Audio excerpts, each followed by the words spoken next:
कई विद्वानों के अनुमान के आधार पर आज से करीब 10 लाख वर्ष पहले नर बानर से ही एक ऐसे प्राणी का जन्म हुआ था जिसकी आकृति आधुनिक मानव से पर्याप्त मिलती जुलती थी। धीरे धीरे वातावरण से अनुकूलन करने के लिए यह प्राणी वृक्षों से उतरकर धरती पर पैरों के बल चलने लगे थे। फिर इन्हें हाथ चलाने और हाथों को प्रयोग में लाने का ज्ञान हो गया था। धीरे धीरे इनकी बुद्धि का विकास हुआ था।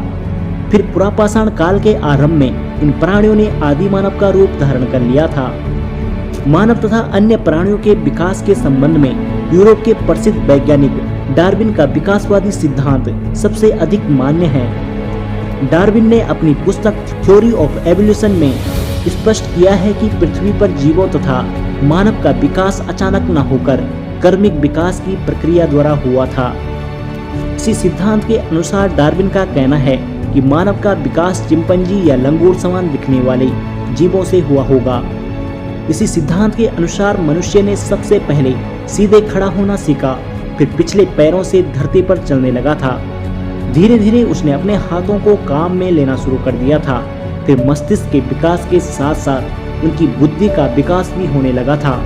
कुछ समय के बाद मनुष्य ने बोलने की शक्ति प्राप्त कर ली थी।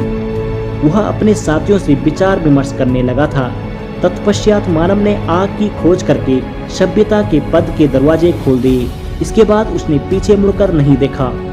विश्व में आदि मानव की जातियां संसार के विभिन्न भागों में फैले, जिसके सबूत के रूप में उनके अवशेष पाए गए हैं। मानव जीवाश्म से पता चलता है कि आज से लाखों वर्ष पहले आदि मानव की विभिन्न प्रजातियां इस धरती पर निवास करती थी। इन आदि मानवों की जातियां आधुनिक मानव को यहाँ तक पहुँचाने के लिए अपनी महत्वपूर्ण भूमिका पर रही तथा उनकी शारीरिक व मानसिक विशेषताओं ने ही हमें यह रूप देने में अपनी महत्वपूर्ण भूमिका अदा की।